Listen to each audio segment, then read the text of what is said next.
নমস্কার, মানস mobile repairing সেন্টারে আপনাদের সবাইকে স্বাগতম জানাই। এবং আজকের এই ভিডিওটি সাধারণত রিস্টার্ট যেসব ফোনগুলো মারে বা রিয়েলমি লেখা আসে, ওপো লেখা আসে, ভিভো লেখা আসে, যেসব ফোনগুলো বন্ধ হয়ে যায়, চার্জে লাগিয়ে রাখলে সেসব ফোনগুলো কন্টিনিউয়াসলি ভালোভাবে চলে, চার্জ থেকে যেই খুলে নেওয়া হয় ফোনগুলো বন্ধ হয়ে যায়।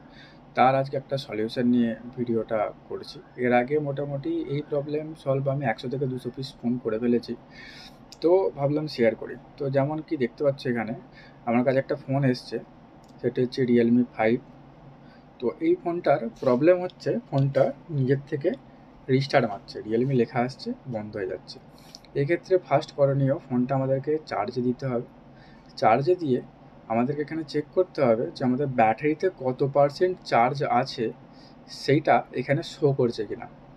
যদি ব্যাটারির কত পার্সেন্ট চার্জ আছে সেটা এখানে শো করে, তাহলে সেক্ষেত্রে আমাদের সেটা বোর্ডের কিছু সমস্যা নয়, ব্যাটারি চেঞ্জ করলে অথবা আমাদের ফোনেতে যে ব্যাটারিটা লাগানো আছে সেই ব্যাটারিটাকে রিপেয়ারিং করলে প্রবলেম সলভ হয়ে যায়।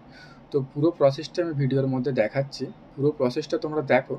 পুরো প্রসেসটা দেখলে বুঝতে পারবে কী করে একটা রিস্টার্ট মারা ফোন সলভ করা যায় বা কী কারণে এই জিনিসটা হতে পারে, কিংবা ব্যাটারি কী করে রিপেয়ারিং করতে হয়।